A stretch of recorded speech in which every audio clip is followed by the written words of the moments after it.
Hello everyone, welcome to CLAT prep. आज है 2 अगस्त 2024 और जैसा कि आपको पता है कि हम डेली न्यूज एनालिसिस करते हैं और उसके साथ साथ 20 क्वेश्चंस की प्रैक्टिस भी करते हैं। तो चलिए उसी सीक्वेंस को कंटिन्यू करते हैं। आज कौन सा दिन है? तो आज है 2 अगस्त।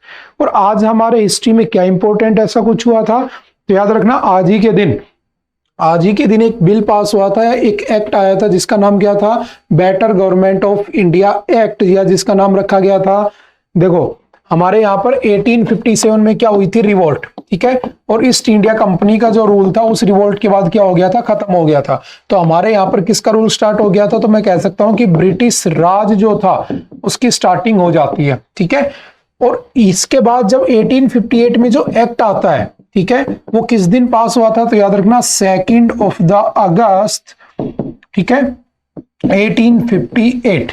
और इसको क्या नाम दिया गया था? एक्ट ऑफ 1858 भी कहते हैं। और इसी का नाम क्या रखा गया था? Better government of India act, ठीक है, 1858। और इसी से बहुत सारी चीजें हुई थी, जैसे आपका जो गवर्नर जनरल ऑफ इंडिया था उसका नाम बदल के वाइसराय ऑफ इंडिया कर दिया, ठीक है। इसी के बाद धीरे धीरे यहाँ पे आपके बजट आया, उसके बाद जो आपका आईपीसी था, इंडियन पिनल कोड, ये सब धीरे धीरे इनेक्ट कर दिए गए, ठीक है। तो याद रखना, हमारा जो इंडिया था पहले किसके अंडर में था? तो ईस्ट इंडिया कंपनी रूल करती थी। बाद में जब वो एक कंट्री यानी कि देश के अंडर में चला गया, ब्रिटिश राज के पास चला गया, वो कब था?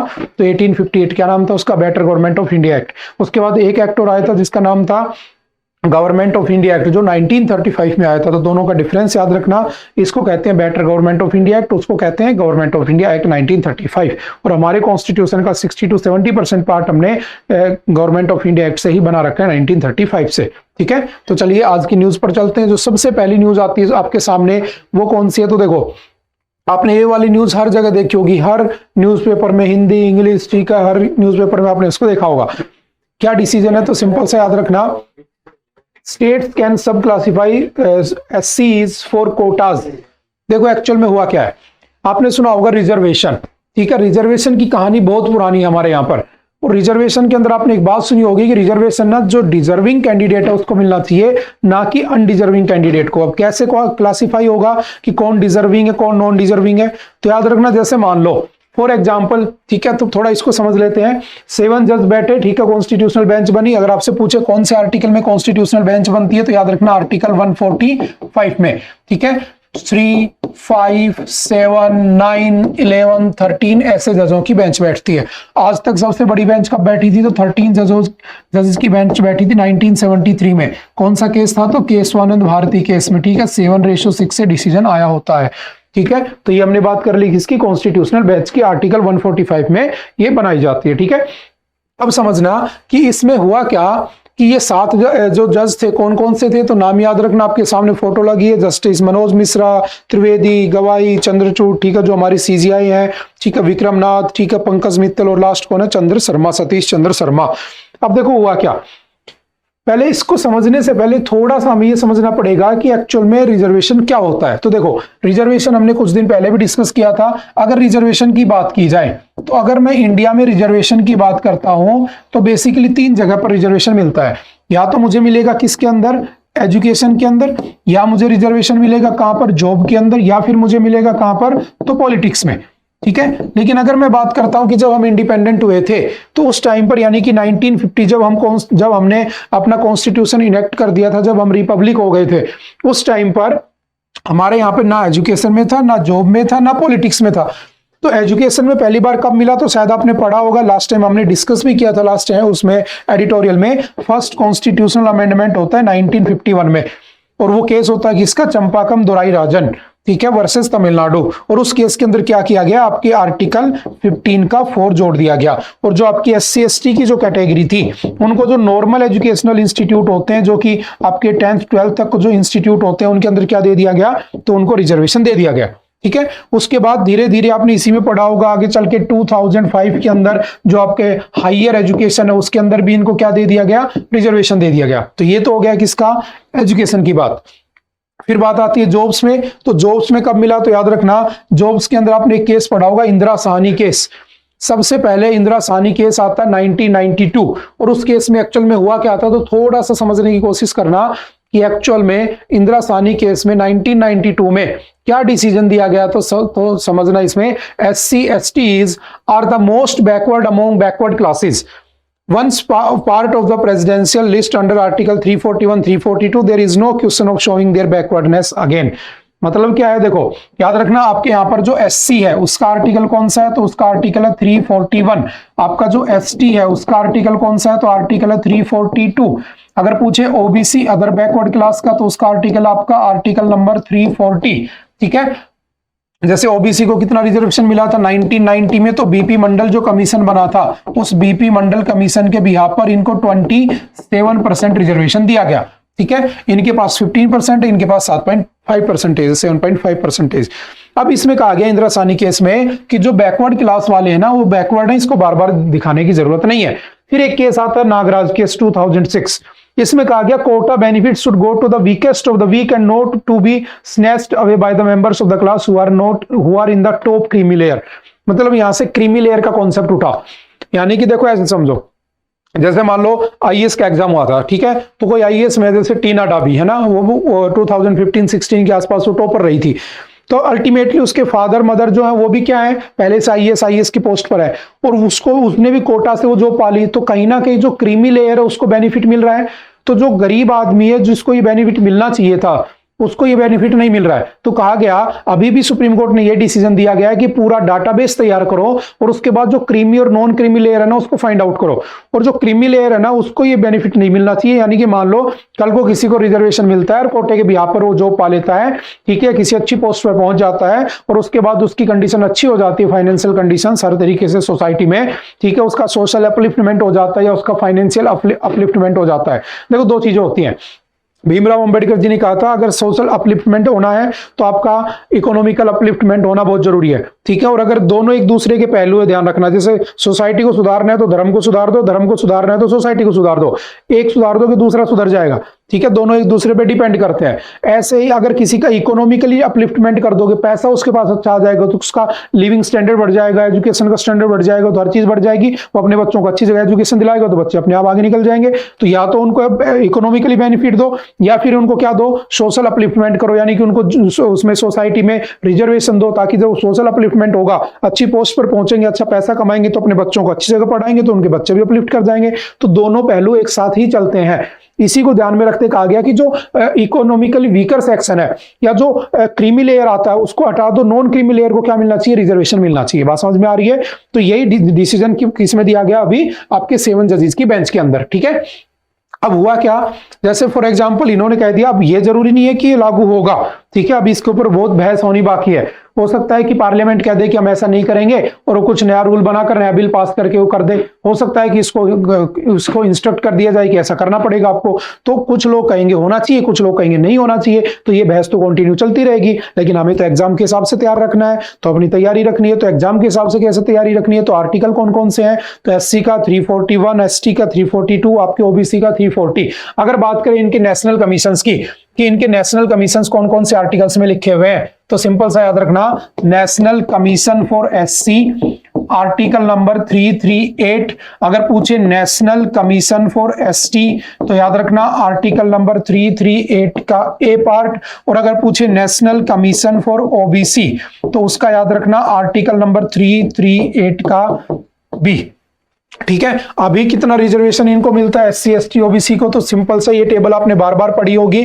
ठीक है, कितना मिलता है, तो ST को 7.5, SC को 15, OBC को 27, EWS को 10. और आपने ये केस भी पढ़ा होगा, इंदिरा साहनी केस में ये जजमेंट भी दिया गया था कि मैक्सिमम रिजर्वेशन जो कैप थी वो 50% पर फिक्स कर दी गई थी.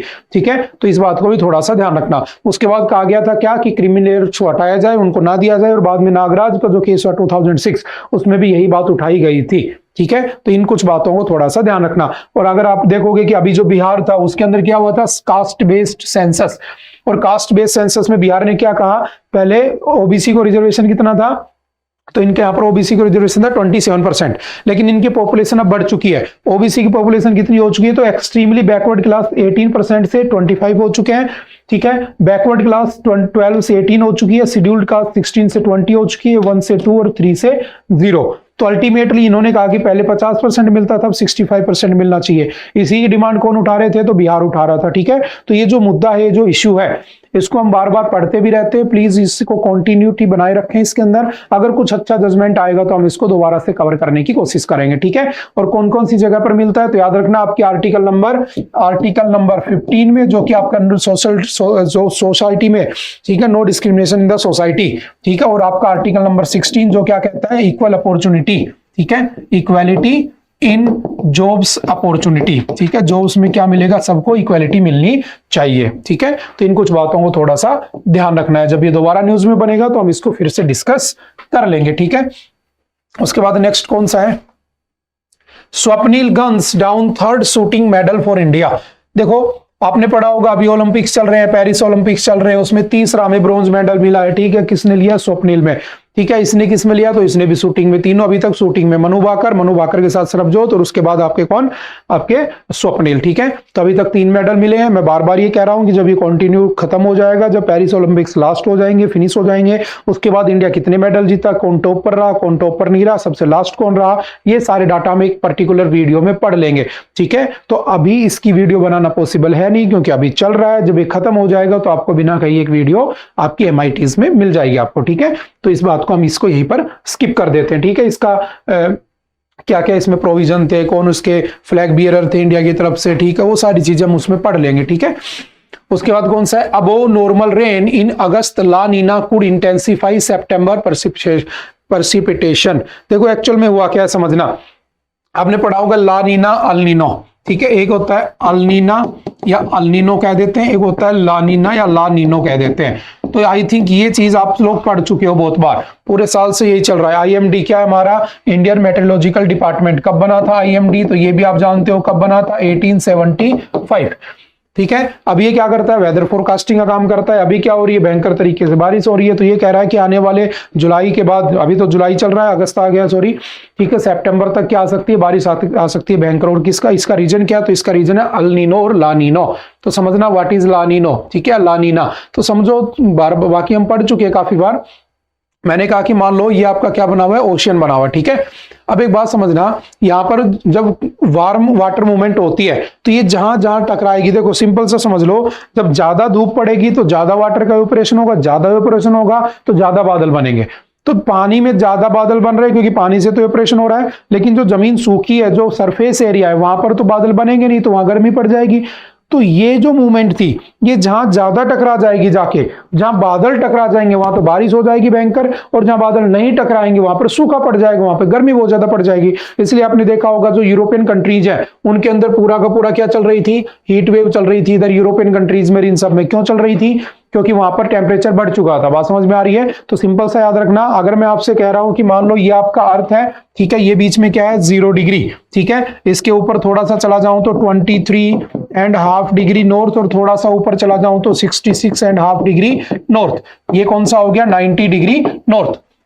ऐसे अगर मैं नीचे जाने की कोशिश करूं तो 23.5 डिग्री साउथ, ये कौन सा हो गया? 66.5 डिग्री साउथ, और लास्ट कौन सा हो गया? 90 डिग्री साउथ।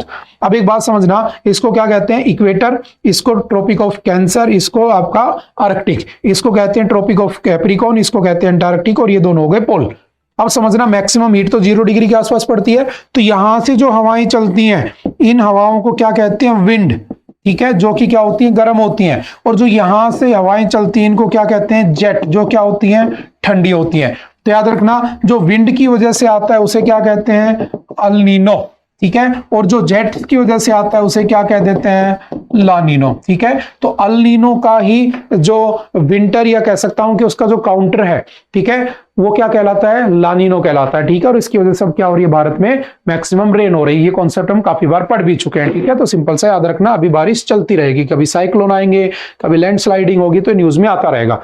तो आज की जो नेक्स्ट इंपॉर्टेंट न्यूज है वो समझना, update on efforts taken to control Zika virus. देखो, जीका वायरस आपने नाम सुना होगा। सबसे पहले जीका वायरस का जो केस आया था वो आया था आपके युगांडा में।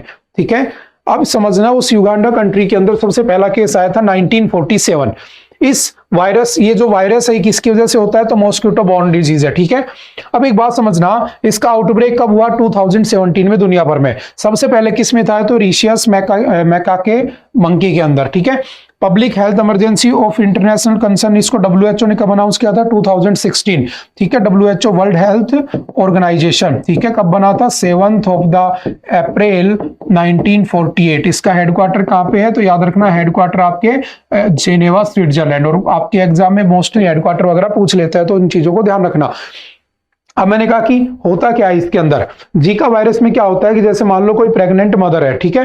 अब होता क्या है कि जब ये मच्छर जो होता है एडीज, ये जब इसको काट लेता है मदर को, तो जो पेट में बच्चा पल रहा होता है उस बच्चे के अंदर ये सीधा इफेक्ट करता है। और करता क्या है कि जैसे मान लो ये बच्चा पैदा हुआ नॉर्मल, तो इस बच्चे का नॉर्मल सर का साइज है ये, लेकिन अगर ये मच्छर काट चुका है, जीका वायरस अगर उसमें आ चुका है प्रेग्नेंट लेडी को, तो समझना इस बच्चे का सिर है ना, जो सर है वो ऐसे थोड़ा सा एबनॉर्मल हो जाएगा।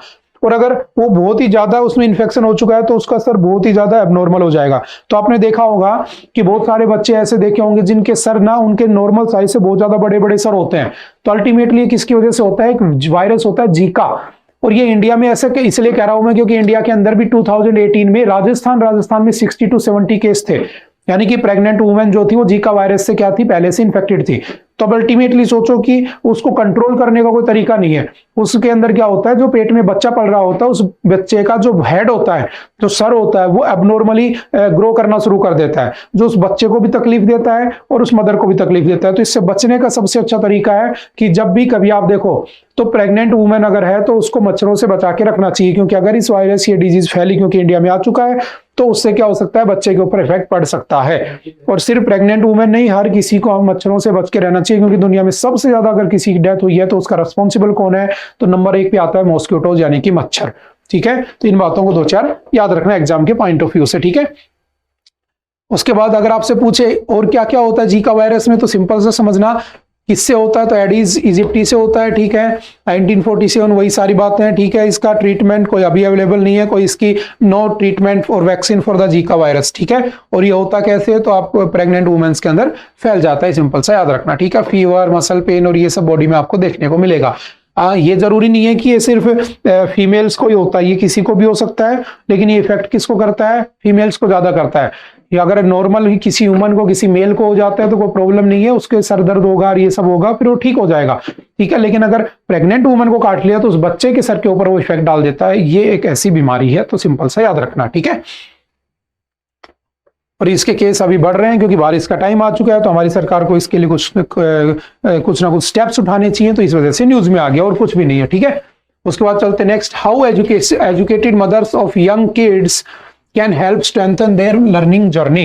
देखो इसमें बहुत अच्छा एक प्रोग्राम चलाया गया है जिसमें ये बताया गया है कि अगर माँ पढ़ी लिखी हो, अगर मदर पढ़ी लिखी हो, तो वो अपने बच्चे की लाइफ को कैसे इंप्रूव कर सकती है। बहुत अच्छी बात है। अगर आपको पता है कि घर में मदर पढ़ी लिखी है, तो जो छोटे बच्चे होते हैं वो स्कूल में जाने से पहले, आपको पता है स्कूल में जाने से पहले, जैसे कि अगर हमारी बात की जाए तो उस जमाने में जब स्कूल जाना शुरू किया था तो हमें कुछ नहीं आता था, ठीक है, वहीं से हमने पढ़ना शुरू किया। आजकल के बच्चे आप देखोगे स्कूल जाना शुरू करते हैं, उससे पहले उनको सारी की सारी जो बेसिक नॉलेज होती है ना वो सिखा दी जाती है पहले से। तो होता क्या है कि बच्चा एडवांसमेंट में चला जाता है और उसकी जो कह सकता हूं कि जो ग्रोथ है वो नॉर्मल से ज्यादा हो जाती है। तो हमारी सरकार भी चाहती है कि बच्चा जब घर पे है तो वो कुछ सीखे, ठीक है, ये नहीं कि वहीं जाकर वो सीखना शुरू करे। इसके लिए एक स्कीम स्टार्ट की गई जिसका नाम क्या रखा गया, तो याद रखना निपुण स्कीम। क्या नाम है, निपुण, ठीक है, हिंदी में निपुण कह देते हैं तो निपुण कह सकता हूं। तो निपुण स्कीम है क्या, निपुण भारत, ठीक है, नीड ऑफ द आवर। अब है क्या इसमें, नेशनल, याद रखना बहुत इंपॉर्टेंट है, national initiative for proficiency in the reading with the understanding and the numeracy, ठीक है, 1 2 3 ये सब आना चाहिए बच्चे को बेसिकली, ठीक है। कौन सा डिपार्टमेंट है, department of the school education and आपका लिटरेसी। कौन सी मिनिस्ट्री हो जाएगी, तो मिनिस्ट्री ऑफ एजुकेशन, ठीक है। अब समझना इसका टारगेट कौन सा है, 2026-2027। हमारा टारगेट है कि हम हर बच्चा जो 0 से 3 ईयर का बच्चा है वो जब स्कूल में एडमिशन ले तो उसको सारी बेसिक डिटेल्स आती हो। और ये कब होगा, जब उसकी मदर पढ़ी लिखी होगी। और समझ में आ रही है, इस बात को थोड़ा सा ध्यान रखना। अगर डाटा देखा जाए तो 55% ऐसे बच्चे हैं जो 5वीं क्लास तक स्कूल में जाते हैं लेकिन उनको कुछ बेसिक नॉलेज नहीं होती है, ठीक है। 13 to 18% ऐसे बच्चे हैं जिनके बेसिक लर्निंग नहीं होती, जो 5th से लेकर 8th क्लास तक होती है। तो उनको बढ़ाने के लिए क्या किया गया, ये स्कीम लाई गई, ठीक है। निपुण भारत का सपना, सब बच्चे समझे भाषा और गणना, समझ गए ना कि उसको 1 2 3 आना चाहिए, 1 2 3 आना चाहिए, बोलना समझना आना चाहिए, ठीक है। और ये हमारी बहुत जरूरत भी आ चुकी है। तो आपसे पूछेगा व्हाट इज निपुण भारत, तो आई थिंक आप समझ चुके होंगे, ठीक है। इसको किसके अंडर इंप्लीमेंट कर दिया गया, तो आपके जो एक वो आई थी नेशनल एजुकेशन पॉलिसी 2020, ठीक है, 2020 में न्यू एजुकेशन पॉलिसी आई थी, उसके अंडर इसको कर दिया गया। आप मुझे कमेंट करके बताना who is the education minister of India, ठीक है, एजुकेशन मिनिस्टर कौन है, ठीक है। उसके बाद एक स्कीम चलाई गई थी समग्र शिक्षा स्कीम, ठीक है, जो कि प्री प्राइमरी से लेकर 12th क्लास तक के बच्चों के लिए चलाई गई थी, जो सेंट्रली स्पॉन्सर्ड स्कीम। आप मुझे कमेंट करके बताओगे समग्र शिक्षा स्कीम कब स्टार्ट हुई थी, ठीक है, जिसका मतलब क्या था कि जो 0 से लेकर या प्री प्राइमरी से लेकर 12th क्लास तक के बच्चे हैं उनको एजुकेशन के देने के लिए स्कीम लाई गई थी। तो बेसिक से याद रखना, ठीक है, ज्यादा डिटेल में जाने की नीड नहीं है हमें। उसके बाद ready to discuss Mekedatu project. What is Mekedatu project, आपसे पूछेगा recently Mekedatu project was seen in the news, क्या है क्या नहीं है। तो देखो मैंने आपसे कई बार कहा है कि जो रेन शैडो जोन एरिया होता है ना, फॉर एग्जांपल मान लो ये पहाड़ है, यहाँ पर बादल बने और बादल यहाँ आके टकरा गए, तो जब बादलों ने टकरा के सारी बारिश यहीं कर दी, ठीक है, और जब बादलों ने सारी बारिश यहीं कर दी तो इधर तो बारिश कर ही नहीं पाएंगे, और जब इधर बारिश नहीं कर पाएंगे तो यहाँ पर अगर कोई जगह बनी होगी तो वो क्या हो जाएगी, रेन शैडो जोन, यानी कि वहां पर रेन नहीं होगी तो रेन शैडो जोन में आ जाएगी। अब ऐसा भारत में कई जगह होता है, अगर आप देखोगे तो रेन शैडो जोन भारत में, जैसे बेसिकली आपने पढ़ा होगा कि आपका जो एक इलाका है जिसको हम कहते हैं बुंदेलखंड, देखो एक रिवर फ्लो करती है जिसका नाम है क्या, यमुना, ठीक है। इस यमुना रिवर के अंदर यहां से एक रिवर आती है जिसका नाम है आपका केन, और एक रिवर यहां से आकर मिलती है जिसका नाम है बेतवा। ये आपकी हमीरपुर में मिलती है, ये आपकी बांदा में मिलती है। अब हुआ क्या, बेसिकली अब ये भी एमपी से आती है, ये भी एमपी से आती है, ठीक है। अब हुआ क्या, इन दोनों के बीच में एक जगह है जिसको कहते हैं बुंदेलखंड। अब ये वाला जो रीजन है ना, ये रेन शैडो जोन में आता है, बारिश नहीं होती है। जब बारिश नहीं होती है तो वहां पर जो ग्राउंड वाटर है वो भी नहीं होगा तो वहां पे एग्रीकल्चर ही पॉसिबल नहीं है। अब एग्रीकल्चर पॉसिबल नहीं है तो क्या किया जाए, तो सरकार ने यहां से इस नदी को इस नदी से मिला दिया और इस पूरे प्रोजेक्ट को नाम दिया केन बेतवा लिंक प्रोजेक्ट। और ये प्रोजेक्ट कब स्टार्ट हुआ था, 2005 में। कब खत्म हुआ, 2022 में, लगभग 70 ईयर में खत्म हुआ, 17 साल में पूरा हुआ, ठीक है। अब इससे क्या हुआ, यहाँ को मिला दिया गया, यहाँ पे जितने भी जो भी पॉन्ड्स वगैरह थे, तालाब थे, सबको मिला के इसको ऐड कर दिया, और अल्टीमेटली क्या हुआ कि यहाँ पर पानी की व्यवस्था हो गई।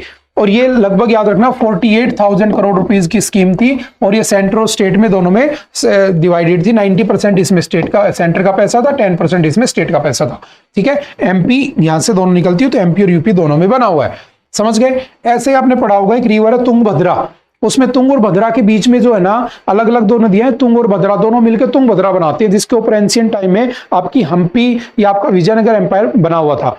तो हुआ क्या कि उसके बीच में पानी नहीं था, तो उसको भी स्टार्ट किया गया जोड़ने के लिए। तो अगर पूछे which of the following is the India's first national river project, तो कौन सा फर्स्ट नेशनल रिवर प्रोजेक्ट, तो आपका केन बेतवा लिंक, ठीक है। अगर पूछे अब ये क्या हो रहा है न्यूज में क्या है, तो सिंपल वही की वही चीज है। मेकेडाटू प्रोजेक्ट क्या है समझना, कितने रुपए का प्रोजेक्ट है, तो सिंपल 9,000 करोड़ रुपीस का प्रोजेक्ट है, ठीक है।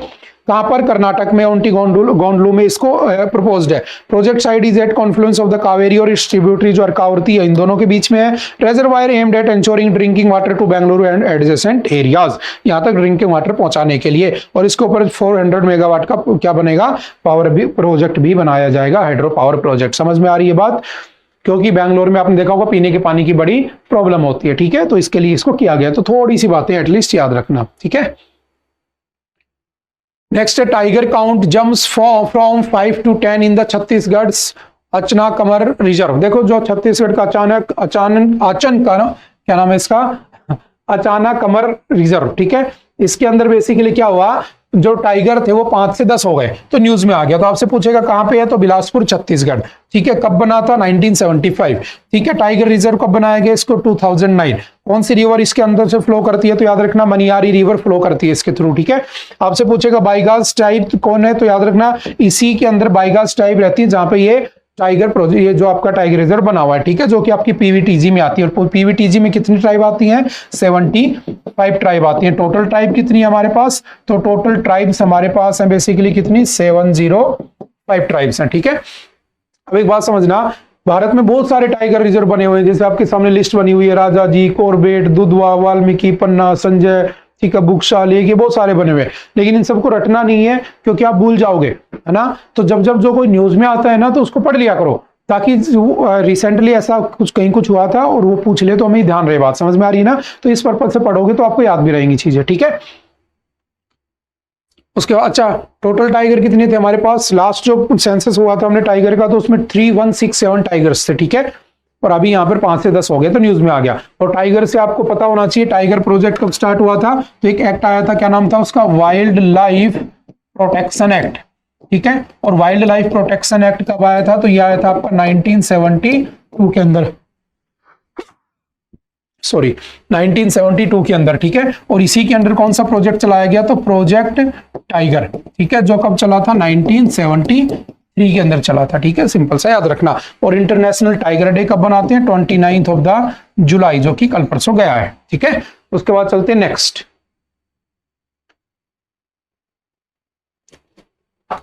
Contested harvest. देखो ये समझने की कोशिश करना, अगर आपसे कहा जाए कि हमारे यहाँ पर एडिबल ऑयल की बहुत यूज होता है ना, एडिबल ऑयल बहुत चाहिए होता है क्योंकि लोग खाने वाले बहुत हैं, लेकिन एडिबल ऑयल मिल ही नहीं पाता है। क्यों नहीं मिल पाता है, क्योंकि कंज्यूम करने वाले वो ज्यादा, उसका प्रोडक्शन कम हो रहा है। तो आपने देखा होगा हम बाहर से पाम ऑयल या ये सब मंगवाते हैं, ठीक है, सोयाबीन ऑयल, और ये सब किसमें काम आते हैं, तो ये सारे के सारे आपके उसमें काम आते हैं, किसमें, आपके बेसिकली खाने के अंदर एडिबल ऑयल्स में। अब अल्टीमेटली क्या हुआ, हमारे पास कम हो रहे थे, तो हमारी सरकार ने एक जेनेटिकली मॉडिफाइड फॉर्मूला निकाला जिसको नाम क्या दिया गया, जेनेटिक इंजीनियरिंग अप्रेजल कमेटी, जो क्या करती है, जेनेटिकली मॉडिफाई करती है चीजों को। तो हुआ क्या, इसमें 2 जजों की बेंच बनाई गई, ठीक है, बीवी नागरत्ना और संजय करोल, दोनों ने 1-1 का डिसीजन दे दिया, ठीक है। हालांकि इससे कुछ होना नहीं था, अब ये 3 की बनाई गई है दोबारा से। अब हुआ क्या समझना, इन्होंने क्या किया, बात हो रही है कि जो आपका मस्टर्ड है ना, मस्टर्ड सरसों का जो वो होता है, पेड़ जो होता है, उसके लिए क्या होना चाहिए, जेनेटिकली मॉडिफाइड बीज होना चाहिए, ताकि उससे ज्यादा हाई यील्ड हो सके किसका, उस फसल का, और उसके बाद जो पूर्ति है, जो सप्लाई है, उसको पूरा किया जा सके, ठीक है। तो आपसे न्यूज में पूछेगा कि जो आपका जेनेटिकली मॉडिफाइड जो आपका मस्टर्ड है उसको नाम क्या दिया गया, तो याद रखना DMH11, धारा मस्टर्ड हाइब्रिड 11, ठीक है। कौन करता है, तो जेनेटिक इंजीनियरिंग अप्रेजल कमेटी करती है। किस मिनिस्ट्री के अंडर आती है, तो ministry of environment forest and climate change आती है। आप कमेंट करके बताना इसके मिनिस्टर कौन है आज के दिन। अब आपसे कहेगा कि क्या अलाउ कर देना चाहिए, तो देखो 2 चीजें हैं, हो सकता है कि हम अलाउ कर दें और उसके बाद हमारी जो सॉइल है उस सॉइल की फर्टिलिटी खत्म हो जाए, ठीक है, एक्सपेरिमेंट करने के चक्कर में। हो सकता है कि ये इसके बाद जो हमारी ह्यूमन हेल्थ है, इससे जो बीज बने, उससे जो सरसों का तेल निकले, उससे जो हमारी ह्यूमन हेल्थ है उसके ऊपर बहुत खतरनाक नुकसान पड़ जाए। हो सकता है कि बहुत अच्छा हो जाए, हो सकता है कि फर्टिलिटी बढ़ जाए। तो दोनों प्रोज एंड कॉन्स हैं, तो इसको ध्यान में रखते हुए अभी इसको क्या कर दिया गया, स्टे रख दिया गया, इसका अभी इसके ऊपर डिसीजन आया नहीं है। बात समझ में आ रही है। और ये हर फसल के लिए करने की बात होती है, क्योंकि जैसे जैसे एनवायरनमेंट बदल रहा है, जैसे जैसे जो आपका क्लाइमेट कंडीशंस बदल रही है, तो जो बीज है ना, जो चले आ रहे हैं सदियों से, उनके ऊपर इफेक्ट पड़ने लगा, वो इतना कैपेसिटी नहीं हो पाती, उनकी इतनी यील्डिंग कैपेसिटी नहीं है। तो हम चाहते हैं कि जेनेटिकली मॉडिफाई कर दें उनको, ताकि क्या हो, अच्छा प्रोडक्शन हो उसके, तो पूर्ति हो सके, लेकिन उसका नुकसान भी तो हो सकता है। तो याद रखना, भारत में कौन सी फसल है जिसको जेनेटिकली मॉडिफाई करके अलाउ किया हुआ है, तो कौन सी फसल है, तो याद रखना एक ही फसल है, और वो कौन सी आपकी, तो BT कॉटन, ठीक है, यानी कि कॉटन जो आपका कपास है वो सिर्फ अलाउड है किसके लिए, आपके इसके लिए जेनेटिकली मॉडिफाइंग करने के लिए, ठीक है। तो सिंपल सा याद रखना। नेक्स्ट है a verdict on the money bill that India awaits. देखो बहुत अच्छी न्यूज, आप समझना, आपने सुना होगा मनी बिल। मनी बिल क्या होता है, देखो एक होता है ऑर्डिनरी बिल, ठीक है, कोई बिल आया, पहले लोकसभा, फिर बिल गया राज्यसभा, फिर बिल गया प्रेसिडेंट, ठीक है, या पहले बिल आया आपका राज्यसभा, फिर गया आपका लोकसभा, ठीक है, और फिर चला गया अल्टीमेटली प्रेसिडेंट ने साइन कर दिया तो एक्ट बन गया, नहीं किया तो खत्म हो गया, या उसके ऊपर वीटो ले ली, जो भी था। लेकिन मैंने कहा कि जब मनी बिल आता है ना, मनी बिल, तो याद रखना मनी बिल कौन से आर्टिकल के अंडर आता है, आर्टिकल 110, ठीक है। और जब ये बजट बनता है, बजट, ठीक है, बजट तो कौन सा आर्टिकल हो जाता है, 112, ठीक है। अब जब बिल आता है मनी बिल, तो इसमें कंडीशन है, ये यहां से पास होता, हमेशा कहा रखा जाता है, तो मनी बिल हमेशा कहा प्रेजेंट किया जाता है, always presented before the Lok Sabha, क्योंकि पैसा किसका है, आप लोगों का, आप लोगों के द्वारा इलेक्टेड मेंबर कौन है, लोकसभा के मेंबर ऑफ लोकसभा, ठीक है, लोगों की सभा, बेसिकली समझिए ना, आपका पैसा आप पे यूज होगा, तो आपके लोगों से परमिशन ली जाएगी, राज्यसभा के मेंबर्स का लेना देना नहीं होता है। तो अल्टीमेटली क्या होता है, जब भी मनी बिल आता है तो उसको पहले लोकसभा में भेजते हैं, फिर राज्यसभा में भी जाता है, लेकिन राज्यसभा में 14 डेज का टाइम पीरियड होता है। अगर वो पास करे तो पास करे, ना करे तो ना करे, उसको पास ही माना जाता है। तो बेसिकली जो राज्यसभा है उसका मनी बिल में कोई लेना देना नहीं है। अच्छी बात है, होना भी चाहिए, क्योंकि पैसा तो लोगों का है। लेकिन प्रॉब्लम क्या निकल के आती है, तो प्रॉब्लम ये निकल के आती है, समझना कि अभी क्या इश्यू चल रहे हैं कि जो आपकी सरकार है ना, वो इसका मिसयूज करती है। हालांकि आपके जो सीजीआई हैं, जो आपके डीवाई चंद्रचूड़, ये इसको कह चुके हैं कि ये क्या हो रहा है, miss use of the Indian constitution हो रहा है। होता क्या है, सरकार को जैसे कोई बिल लाना है, अब पता है कि उस समय क्या था 2014-18 के अंदर, 14 में जब सरकार बनी थी बीजेपी की, या 19 में जब बनी थी, तो उनके पास मेजोरिटी थी अच्छी लोकसभा में, राज्यसभा में नहीं थी। तो इनको पता है कि राज्यसभा में डिस्कस होगा तो दिक्कतें आएंगी, तो इन्होंने क्या किया, उसको लोकसभा से पास कर दिया। जैसे फॉर एग्जाम्पल समझना, आपने सुना होगा कि एक बिल आया था जिसका नाम था आधार एक्ट, ठीक है, आधार एक्ट 2016। इन्होंने क्या किया, इसको as a money bill pass कर दिया। अब एक बात बताओ, मनी बिल में कैसे पास कर सकते हो आधार कार्ड को, आधार बिल को? इन्होंने कहा कि आधार जो है ना, इसमें क्या करेंगे, हम लोगों के क्या खुलवाएंगे, अकाउंट खुलवाएंगे, ठीक है। और लोगों के अकाउंट खुलवाकर जन धन योजना, याद करो, ठीक है, कमेंट करके बताना पीएम जन धन योजना कब स्टार्ट की गई थी, ठीक है, ये आपका क्वेश्चन है। अब क्या हुआ, अकाउंट खुलवाएंगे और अकाउंट खुलवाकर उनको क्या करेंगे, डायरेक्ट बेनिफिट ट्रांसफर करेंगे। यानी कि जो पैसे होते हैं, जैसे कि प्रधानमंत्री किसान सम्मान निधि योजना, इनके पैसे डायरेक्ट उनके अकाउंट में भेजेंगे। तो बोले कि ये जो आपका आधार है ना, उससे लिंक करना जरूरी होगा। तो इन्होंने आधार को क्या किया, लोकसभा के अंदर प्रेजेंट किया, कैसे, एज ए मनी बिल, और पास कर दिया। जो कि कहीं ना कहीं कॉन्स्टिट्यूशनल का क्या हो रहा है, कॉन्स्टिट्यूशन का क्या कर रहे हो, हत्या कर रहे हो तुम। एक्चुअल में तो संविधान की हत्या यहां भी हो रही है, बात समझ में आ रही है। जैसे अभी मुझे कमेंट करके बताना कि संविधान हत्या दिवस या कॉन्स्टिट्यूशन की जो डेथ हुई थी जिस दिन, कौन से दिवस को बनाया गया, ठीक है, ये मुझे कमेंट करके बताना। लास्ट मंथ की बातें हैं, ठीक है। अब समझना वो ऐसा। अच्छा, एक और समझो, आपने एक एक्ट पढ़ा होगा, PMLA, prevention of money laundering act, ठीक है। पीएमएलए कब आया था, 2002। इनेक्ट कब हुआ था, तो इसको इनेक्ट किया गया था 2003, ठीक है। अब हुआ क्या, इस पीएमएलए के अंदर इन्होंने 2019 में चेंजमेंट कर दिया, इसको अमेंड कर दिया, और अमेंड करके इसमें डाल दिया आर्टिकल, या आपका सेक्शन कौन सा, तो सेक्शन 45, और डाल दिया सेक्शन 19, ठीक है, 19। यानी कि 45 में क्या है, पीएमएलए में आपने किसी को अरेस्ट किया, अगर मान लो prevention of money laundering act, ठीक है, अगर मान लो उसके ऊपर कोई ट्रेल नहीं पकड़ी गई, तो वो कब तक बेल नहीं मिलेगी, जब तक वो सामने वाले जज को कन्विंस ना कर ले। और जज को कन्विंस करना तो बहुत मुश्किल काम है। जज तो कहेगा कि भाई तुम कुछ करे हो तभी तो यहां खड़े हो, तो जज को तो कन्विंस कर ही नहीं सकते, तो अल्टीमेटली तुम्हें बेल ही नहीं मिलेगी। तो ये जो अमेंडमेंट किया गया, ये कब हुआ, तो 2019 के अंदर, ठीक है। ये कैसे हुआ, तो इसको भी इन्होंने as a money bill present करके इसमें करवा दिया। लेकिन मनी बिल में होता क्या है, मनी बिल वो होता है जिसमें पैसे की बात हो, मनी बिल वो होता है जिसमें अबोलिशन ऑफ टैक्स की बात हो, मनी बिल वो होता है जिसमें बोरोइंग ऑफ मनी की बात हो, उसको रेगुलेट करने की बात हो, मनी बिल वो होता है जिसमें कंसोलिडेटेड फंड की बात हो, सारी पैसों से रिलेटेड बात हो। लेकिन हमारी सरकार क्या कर रही है, कॉन्स्टिट्यूशन का मिसयूज करके इन सारी चीजों को जबरदस्ती as a money bill present करके पास करवा रही है, ठीक है। और इसमें हो क्या रहा है, पास हो रहा है, अच्छी बात है, लेकिन जो आपकी राज्यसभा है उसका तो लेना देना ही नहीं रहा। तो तुमने बना क्यों रखा राज्यसभा को, उसको कैंसिल कर दो। बात समझ में आ रही है, उसकी जो पावर्स दी गई थी उसको कॉन्स्टिट्यूशन में, वो तो खत्म कर दिया आपने। तो ये एक बात उठ रही है, और ये क्या कहना चाह रहा है, verdict on the money bill that India awaits. इस मनी बिल के ऊपर एक ऐसा वर्डिक्ट आना चाहिए जिसका पूरा भारत इंतजार कर रहा है कि इसकी या तो डेफिनेशन बदली जाए या इसको अच्छे से रेगुलेट किया जाए। आई थिंक बात समझ में आ गई होगी। मैं फिर से रिपीट कर देता हूं, मनी बिल आर्टिकल 110, ठीक है। लेकिन मनी बिल के ऊपर कौन सा बिल मनी बिल है या नहीं है, इस बात का डिसीजन लेने की सोल अथॉरिटी होती है स्पीकर ऑफ लोकसभा। इसलिए स्पीकर ऑफ लोकसभा के ऊपर ये आरोप भी लगते हैं, एलिगेशंस भी लगते हैं कि वो बायस्ड होते हैं। करते क्या है, बेसिकली सरकार जिसकी है उसका स्पीकर होता है, और जिसकी सरकार उसका स्पीकर, तो उसी के लिए काम करेगा, तो अल्टीमेटली उसी की तरफ जो सरकार कहती है कि उसको मनी बिल बना देता है। तो ये भी एक डिसीजन होना चाहिए। तो कौन से आर्टिकल में लिखा है कि कोई भी बिल है वो मनी बिल है कि नहीं है, ये डिसाइड करने की पावर सिर्फ आपके लोकसभा स्पीकर के पास है। तो वो कौन सा आर्टिकल 109, ठीक है, allows money bills to be enacted as the law with only Lok Sabha speaker approval. समझ में आ रही है, आर्टिकल नंबर या लोकसभा के अप्रूवल के बाद होगा आर्टिकल नंबर 109। और हमेशा कहां प्रेजेंट होगा, तो आपके आर्टिकल 110 यानी कि मनी बिल हमेशा कहां होगा, लोकसभा में प्रेजेंट होगा।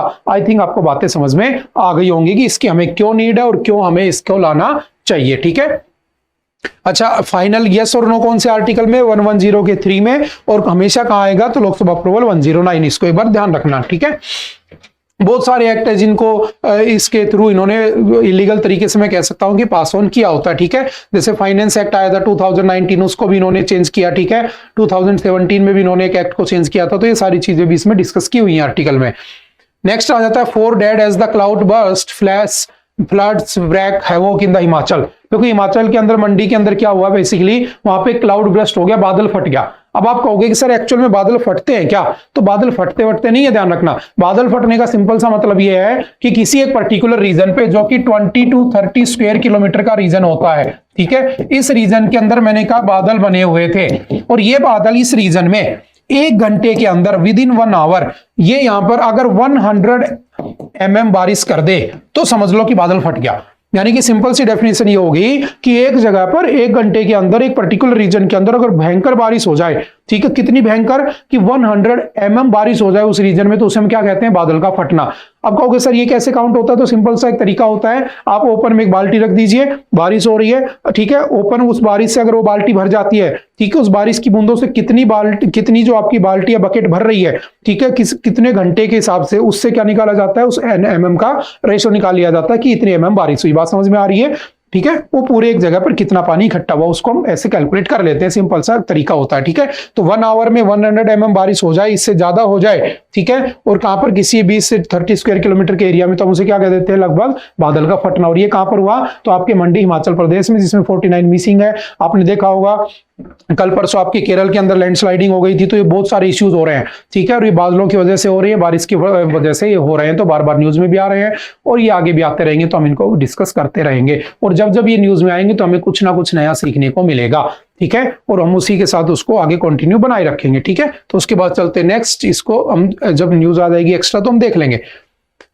ओके, आई थिंक आज के लिए इतना ही था। आई होप कि आपको चीजें समझ में आई होंगी, ठीक है। अगर फिर भी आपको कोई डाउट रहता है तो आप कमेंट करके बता सकते हैं, या उसके बाद नेक्स्ट डे यहाँ पर आकर आपके यहाँ पर कोचिंग में आकर मिल सकते हैं, ठीक है। Okay, bye bye, thank you, have a nice day.